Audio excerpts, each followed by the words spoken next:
اسلام قبول کرنے سے کئی سال پہلے حضرت عمر بن خطاب رضی اللہ تعالیٰ عنہ ایک دفعہ تجارتی قافلے کے ساتھ مال لے کر مکہ سے شام گئے۔ قافلے میں قریش کے کئی اور بڑے سردار بھی شامل تھے۔ یہ قافلہ شام کے سب سے بڑے شہر دمشق گیا اور وہاں اپنا مال بیچ کر مکہ واپس روانہ ہوا۔ تھوڑا سا فاصلہ طے کرنے پر حضرت عمر کو یاد آیا کہ ان کی ایک رشتہ دار خاتون نے انہیں کچھ سونا دیا تھا کہ اسے بیچ کر اس کے لیے کچھ کپڑے وغیرہ لیتے آئیں۔ انہوں نے اپنے قافلے کے ساتھیوں سے کہا کہ فلاں عورت کا کام کرنے واپس دمشق جا رہا ہوں، کوشش کروں گا کہ یہ کام کر کے جلدی واپس آ جاؤں۔ حضرت عمر دمشق واپس گئے تو بازار بند ہو چکے تھے۔ مجبوراً وہ ایک مسافر خانے میں ٹھہرے اور سو گئے۔ تھوڑی دیر کے بعد اللہ کا ایک بندہ مسافر خانے میں آیا۔ اس نے حضرت عمر کو جگایا اور اپنے ساتھ اپنے گھر لے آیا۔ یہ بات واضح نہیں تھی کہ وہ شخص حضرت عمر کو پہلے سے جانتا تھا یا ان کے والد خطاب سے ان کی واقفیت تھی۔ انہوں نے حضرت عمر کی بڑی خاطر و مدارت کی۔ کھانا کھا کر تو وہ سو گئے اور ان کا میزبان رات بھر عبادت کرتا رہا۔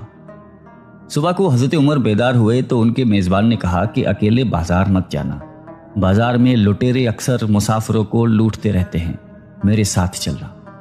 یہ کہہ کر وہ سو گیا کیونکہ رات بھر جاگ رہا تھا۔ حضرت عمر نے اسے جگانا مناسب نہیں سمجھا اور اکیلے ہی بازار چلے گئے۔ ابھی بازار کھلا بھی نہیں تھا، وہ بازار کھلنے کا انتظار کرنے لگے۔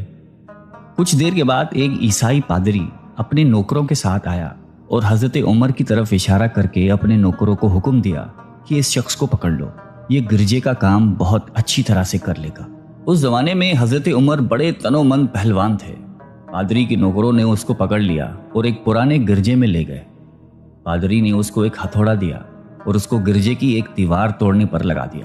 ایسا معلوم ہوتا تھا کہ وہ اس جگہ پر ایک نیا گرجا بنوانا چاہتا تھا۔ حضرت عمر دن بھر کام کرتے رہے۔ کہیں شام کو جا کر چھٹی ملی، وہ تھکے ہارے واپس مسافر خانے میں آ کر بیٹھ گئے۔ پہلے ہی دن والا نیک آدمی پھر آیا اور اس نے پوچھا کہ آپ کدھر چلے گئے تھے؟ حضرت عمر نے اسے سارا قصہ بتا دیا۔ وہ شخص آج بھی ان کو اپنے گھر لے گیا اور ان کی بڑی خاطر و مدارت کی اور انہیں تاکید کی کہ کل بازار جاتے وقت مجھے ساتھ لے جانا۔ اس کے بعد وہ عبادت میں مشغول ہو گیا اور حضرت عمر سو گئے۔ دوسرے دن حضرت عمر بیدار ہوئے تو اپنے نیک میزبان کو سوتے پایا۔ انہوں نے اب کی بار بھی اس کو جگانا مناسب نہیں سمجھا اور اکیلے ہی بازار چلے گئے۔ اتفاق سے پھر وہی پادری اپنے نوکروں کے ساتھ آیا اور حضرت عمر کو پکڑ کر ساتھ لے گیا۔ ان کو غصہ تو بہت آیا، لیکن کیا کرتے، غیر ملک میں وہ اکیلے تھے اور کوئی ہتھیار بھی پاس نہیں تھا۔ دوسری طرف پادری کے ساتھ 7-8 نوکر تھے اور وہ سب ہتھیار بند تھے۔ پہلے دن کی طرح ہی حضرت عمر ہتھوڑے کے ساتھ گرجے کی دیوار توڑتے رہے۔ جب دھوپ تیز ہوئی تو پادری اور اس کے نوکر انہیں کام میں مشغول دیکھ کر چلے گئے اور حضرت عمر دیوار کے سائے میں دم لینے کے لیے بیٹھ گئے۔ اتنے میں وہ پادری گھوڑے پر سوار چپکے سے آیا اور حضرت عمر کے سر پہ ضرب لگائی اور کہا کہ ہم سب گھر گئے تو نے کام ہی چھوڑ دیا۔ اب حضرت عمر کو صبر کی تاب نہ رہی۔ انہوں نے ادھر ادھر نظر دوڑائی، ہر طرف سناٹا تھا۔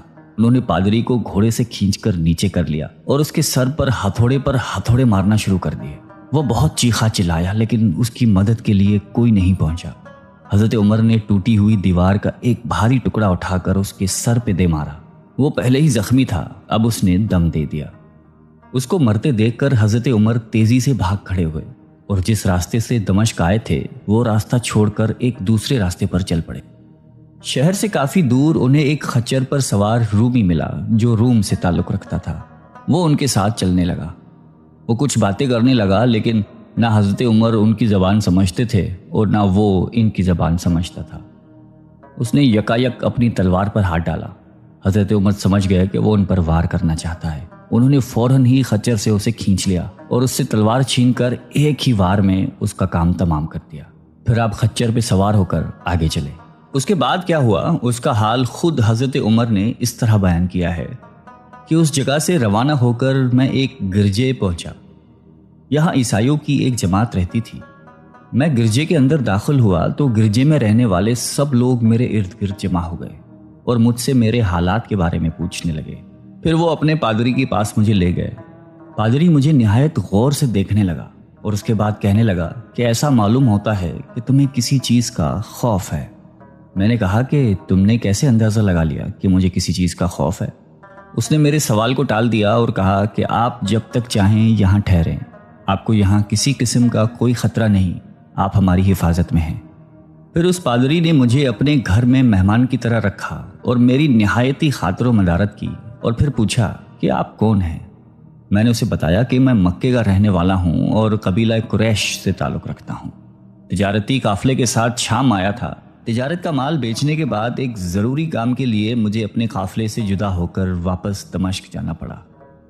اب میں اپنے وطن واپس جا رہا ہوں اور راستہ بھٹک کر یہاں آ نکلا ہوں۔ پادری مجھے غور سے دیکھتا رہا اور بار بار طرح طرح کے سوال کرتا رہا۔ میں نے ان کے ہاں نہایتی آرام سے رات بسر کی۔ صبح کو آپ نے پوچھا کہ آپ کا ارادہ یہاں ٹھہرنے کا ہے یا آگے جانے کا؟ میں نے کہا کہ اب میں آپ سے رخصت ہونا چاہوں گا۔ یہ سن کر پادری نے اپنا ایک شاندار گدھا جو بڑا خوبصورت اور نہایتی تیز رفتار تھا لے آیا۔ اس گدھے کی پیٹھ پر کھانے کی مزیدار چیزیں اور قیمتی تحفے بھرے ہوئے تھے، اور پھر کہنے لگا کہ آپ اس گدھے پر سوار ہو جائیں اور چل پڑیں۔ راستے میں آپ کا گزر کسی عیسائی کے مکان کے پاس سے ہوگا تو وہ آپ کو اس گدھے پر سوار دیکھ کر آپ کی بے حد تعظیم کرے گا اور آپ کی خاطر و مدارت میں کوئی کسر نہیں چھوڑے گا۔ یہ کہہ کر پادری نے میرا ہاتھ پکڑا اور تنہائی میں لے کر کہنے لگا کہ اے عمر، آپ پر میرا حق واجب ہو گیا۔ میں نے کہا بے شک۔ اس نے کہا آپ کا تعلق ایک معزز قوم سے ہے، میری آپ سے ایک غرض ہے۔ میں نے کہا کہ آپ بیان کر لیں، لیکن حیرت کی بات ہے کہ آپ جیسا بڑا آدمی مجھ جیسے پریشان حال مسافر سے کوئی غرض رکھتا ہو۔ اس نے بڑے یقین بھرے لہجے میں کہا کہ سنیں، میں ایک ایسا آدمی ہوں جس سے اللہ نے آسمانی کتابوں کا علم عطا کیا ہے۔ میں نے آپ کی ذات میں بہت سی ایسی نشانیاں دیکھی ہیں جو یہ ظاہر کرتی ہیں کہ جب ایک مقررہ مدت پوری ہو جائے گی تو حالات میں زبردست تبدیلی آئے گی۔ اس وقت آپ ہمارے ملک کے حاکم بن جائیں گے اور یہاں کے سب شہروں میں آپ ہی کا حکم چلے گا۔ اس کے بعد پادری نے اپنی جیب سے دوات، قلم اور کاغذ نکال کر کہا کہ میری غرض یہ ہے کہ آپ اس کاغذ پر لکھ دیں کہ اس گرجے اور اس کی جائیداد پر کسی قسم کا کوئی موصول لاگو نہیں کیا جائے گا۔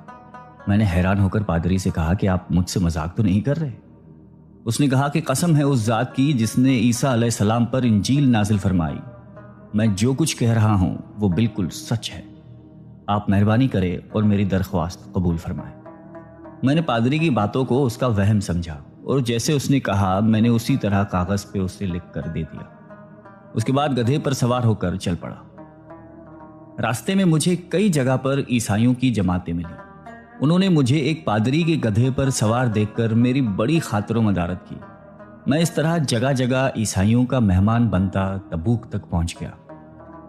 اللہ کی شان، جس تجارتی قافلے کے ساتھ میں گیا تھا وہ کافی دیر میرا انتظار کرنے کے بعد اسی جگہ سے چل پڑا تھا جہاں میں نے اسے چھوڑا تھا، اور اب تبوک میں ایک کنویں کے قریب ڈیرا ڈالے ہوئے تھے۔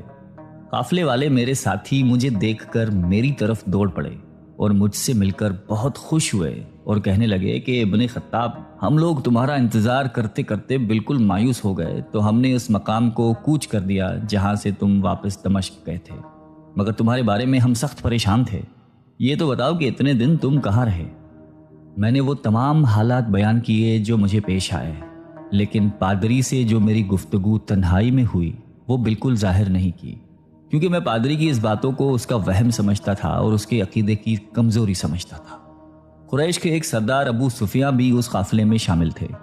انہوں نے مجھے اس شاندار گدھے پر سوار دیکھ کر کہا، ارے تم لوگ اس نوجوان کی اقبال مندی تو دیکھو، اسے کسی ایسے میدان میں چھوڑ دیا جائے جہاں نہ پانی ہو نہ سبزہ، پھر بھی اسے رزق مل جائے گا۔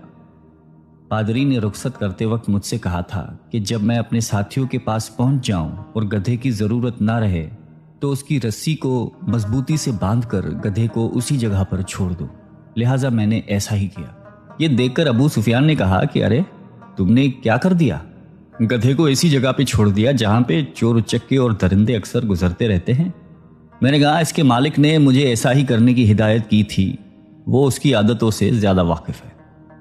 اب وہ جگہ گدھے والا کنواں کے نام سے مشہور ہے۔ وہاں سے روانہ ہو کر ہمارا قافلہ مکہ پہنچا۔ میری اور پادری کے درمیان جو گفتگو ہوئی تھی وہ مجھے بھلائے نہ بھولتی تھی۔ پہلے تو کئی دن تک میں نے اسے اپنے دل میں ہی رکھا، پھر مجھ سے ضبط نہیں ہوا اور یہ راز میں نے اپنے رشتہ دار خاتون کے سامنے ظاہر کیا جس نے مجھے سونا دیا تھا۔ وہ بڑی عقل مند خاتون تھی۔ اس نے مجھ سے کہا کہ اے ابن خطاب، میں تمہارے بچپن ہی سے تم میں اچھی نشانیاں دیکھ رہی ہوں۔ جب تم بہت چھوٹے بچے تھے تو میں نے ایک دفعہ خواب میں دیکھا کہ تم لمبے ہوتے جا رہے ہو اور تمہارا قد اتنا لمبا ہو گیا ہے کہ اس نے آسمان کو چھو لیا ہے۔ یہ دیکھ کر میں نے خواب میں کہا کہ ارے یہ میرے بچے کی کیا حالت ہو گئی ہے۔ کسی نے کہا کہ یہ لڑکا دنیا اور آخرت میں بھلائی پانے والا بنے گا۔ جاہلیت کے زمانے میں اس قسم کی باتوں کا مطلب میرے سمجھ میں نہیں آتا تھا۔ مکہ میں ایک شخص اہل کتاب یعنی یہود و نصارہ میں سے تھا جو بہت گمنام تھا۔ عام لوگ تو اس سے واقف بھی نہیں تھے، لیکن قریش کے کچھ سردار اسے پہچانتے تھے اور اس کی بہت عزت کرتے تھے۔ ایک دن دوپہر کے وقت میں اس کے ہاں گیا اور اس سے جا کر کہا کہ میں آپ سے چند باتیں کرنا چاہتا ہوں اور چاہتا ہوں کہ آپ ان کو اپنے دل میں راز بنا کر رکھیں اور کسی کے سامنے ظاہر نہ کریں۔ اس نے ایسا کرنے کا وعدہ کیا تو میں نے اپنے سفر کے تمام واقعات اس کے سامنے بیان کر دیے اور اپنے رشتہ دار خاتون کے خواب کا بھی ذکر کیا۔ جب میں اپنی گفتگو ختم کر چکا تو اس نے کہا کہ اے ابن خطاب، جس کو تم نے موصول کی معافی کا وعدہ لکھ کر دیا ہے وہ اس زمانے میں عیسائیوں کا سب سے بڑا عالم ہے۔ جو کچھ اس نے کہا وہ سب سچ ہے اور جلد ہی وہ سچ تمہارے سامنے آ جائے گا۔ جہاں تک تمہاری رشتہ دار خاتون کے خواب کا تعلق ہے تو اس سے یہ ظاہر ہوتا ہے کہ مکے میں ایک بہت بڑا انقلاب آئے گا۔ زمانہ ایک نئی صورت اختیار کرے گا اور آنے والے زمانے کے آسمان و زمین بدل جائیں گے۔ میں وہاں سے گھر چلا آیا اور اس کی ساری باتیں اپنے دل میں لیے رہا۔ تھوڑے ہی عرصے کے بعد قریش کی مجلسوں میں آپ صلی اللہ علیہ وآلہ وسلم کا ذکر ہونے لگا۔ یہ لوگ اس بات پر چڑھتے تھے کہ محمد صلی اللہ علیہ وآلہ وسلم اپنے آپ کو اللہ کا رسول کہتے ہیں، لوگوں کو بتوں کی پوجا کرنے سے منع کرتے ہیں اور ایک اللہ کو ماننے پر زور دیتے ہیں۔ جلد ہی اللہ تعالیٰ نے اسلام کو ظاہر کر دیا اور مجھے یقین ہو گیا کہ حالات وہی صورت اختیار کر رہے ہیں جس کی طرف آسمانی کتابوں کے عالم شام کے پادری نے اشارہ کیا تھا۔ نبوت کے 6 سال حضرت عمر نے اسلام قبول کر لیا اور رسول اللہ صلی اللہ علیہ وآلہ وسلم کے جاں نثار ساتھی بن گئے۔ 11 ہجری میں آپ صلی اللہ علیہ وآلہ وسلم نے اس دنیا سے پردہ فرمایا تو حضرت ابو بکر مسلمانوں کے پہلے خلیفہ بنے۔ 13 ہجری میں انہوں نے وفات پائی تو حضرت عمر خلیفہ بنے۔ ان کے سفر نامے کی روایت کرنے والے راوی کا بیان ہے کہ حضرت عمر فاروق اپنے خلافت کے زمانے میں شام تشریف لے گئے تھے تو ایک بہت بوڑھا آدمی جس کے بال برف کی طرح سفید ہو چکے تھے عیسائیوں کی ایک جماعت کے ساتھ ان کی خدمت میں حاضر ہوا اور عرض کیا کہ اے امیر المومنین، کیا آپ مجھے جانتے ہیں؟ حضرت عمر نے فرمایا کہ اگر آپ شام کے فلاں نگر کے پادری ہیں تو میں آپ کو پہچانتا ہوں۔ اس نے کہا کہ جی ہاں، میں وہی پادری ہوں۔ حضرت عمر فاروق رضی اللہ تعالیٰ عنہ نے فرمایا کہ میں نے آپ سے لکھ کر جو عہد کیا تھا وہ آج بھی قائم ہے۔ اللہ تعالیٰ نے اپنے رسول صلی اللہ علیہ وآلہ وسلم کے ذریعے ہمیں عزت بخشی۔ انہوں نے ہمیں اللہ تعالیٰ کی پسندیدہ دین اسلام کی طرف دعوت دی اور ہم نے یہ قبول کی۔ آپ ہی نے مجھے ان باتوں سے آگاہ کیا تھا۔ اب آپ کو کون سی چیز اسلام سے قبول کرنے سے روکتی ہے؟ بوڑھے پادری نے حضرت عمر کی باتیں سن کر اسی وقت اپنے ساتھیوں سمیت کلمہ پڑھ کر اسلام کی دولت حاصل کر لی۔ اللہ تعالیٰ ہم سب کو قلب سلیم عطا فرمائے اور قرآن اور حدیث پہ چلنے کی توفیق عطا فرمائے۔ آمین۔